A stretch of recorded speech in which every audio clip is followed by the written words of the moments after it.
ಯಾಕೆ ಸರ್ ಈ ಗುಂಪುಗಾರಿಕೆ? ಒಂದು ಕಡೆ ಸಿದ್ದರಾಮಯ್ಯ ಅವರು ಬಣ, ಒಂದು ಕಡೆ ಡಿ ಕೆ ಬಣ, ಇನ್ನೊಂದು ಕಡೆ ಸತೀಶ್ ಜಾರಕಿಹೊಳಿ ಅವರು ಬಣ, ಇನ್ನೊಂದು ಕಡೆ ಪರಮೇಶ್ವರ ಬಣ. ಪಾರ್ಟಿ 4 ಬಣ್ಣಗಳಾಗಿದೆ ಸರ್, ಸತ್ಯ. ಆದರೆ ಬಣ ಅಂತ ಅನ್ನೋದಕ್ಕಿಂತ ಎಲ್ಲ ಒಗ್ಗಟ್ಟಲ್ಲೇ ಇದ್ದೀರಿ ನಾವು. ಈ ಕಾಂಗ್ರೆಸ್ನಲ್ಲಿ ಎಲ್ಲರೂ ಒಗ್ಗಟ್ಟಲ್ಲಿದ್ದಾರೆ ಹೊರತು ಯಾರೂ ಸಪ್ರೇಟ್ ಬಣಗಳು ಮಾಡ್ಕೊಂಡಿಲ್ಲ.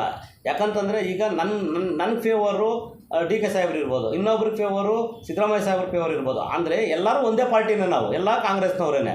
ಆದರೆ ಬಣ ಅಂತ ಏನೂ ಇಲ್ಲ ಇಲ್ಲಿ. ಸಿದ್ದರಾಮಯ್ಯ ಸಾಹೇಬ್ರ ಫೇವರಾಗಿ ನಾವು 10 ಜನ ಇದ್ದೀವಿ, 10 ಜನ ಇದ್ದೀರಿ. ಡಿ ಕೆ ಸಾಹೇಬ್ರ ಜೊತೆ 10 ಜನ ಇದ್ದೀರಿ.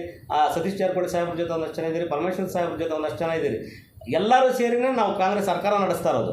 ಆದರೆ ನಮ್ಮ ನಾಯಕರಿಗೆ, ಯಾಕಂದರೆ ಅವ್ರ ಮುಖಾಂತರ ನಾವು ಅವರಿಂದ ನಮ್ಮ ಸಹಕಾರ ಪಡೆದಿರ್ತೀರಿ, ಅವರಿಗೆ ಒಂದು CM ಮುಖ್ಯಮಂತ್ರಿ ಸ್ಥಾನ ಸಿಗುತ್ತೆ ಅಂತ ಆಸೆಯಿಂದ ನಾವು ಅವ್ರ ಜೊತೆ ನಿಂತಿದ್ದೀರ ಹೊರತು ನಮ್ಮ ಸರ್ಕಾರ ಅವ್ರಿಗೆ ಕೊಡಬಾರ್ದು, ಅವ್ರಿಗೆ ಮಾಡಬಾರ್ದು, ನಮ್ಮವ್ರಿಗೆ ಬೇಕು ಅಂತ ನಮ್ಮ ಇದರಲ್ಲಿ ಕಾಂಗ್ರೆಸ್ನಲ್ಲಿ ಯಾರಿಗೂ ಇಲ್ಲ, ಮನೋಭಾವ ಯಾರಿಗೂ ಇಲ್ಲ. ಹಂಗಾಗಿ ಅವರು ಇವತ್ತು ನಮ್ಮ ಲೀಡರ್ಗಳು ನಮಗೆ ಅಟ್ಲೀಸ್ಟ್ ಮುಖ್ಯಮಂತ್ರಿಗಳು ಆಗ್ತಾರೆ ಅನ್ನೋ ಒಂದು ಆಸೆಯಿಂದ ಜೊತೆಲಿರ್ತಿರೋ ಹೊರತು ನಮ್ಮ ಕಾಂಗ್ರೆಸ್ ಸರ್ಕಾರನ ಹೊಡಿಬೇಕು ಅನ್ನೋ ಉದ್ದೇಶ ಯಾರು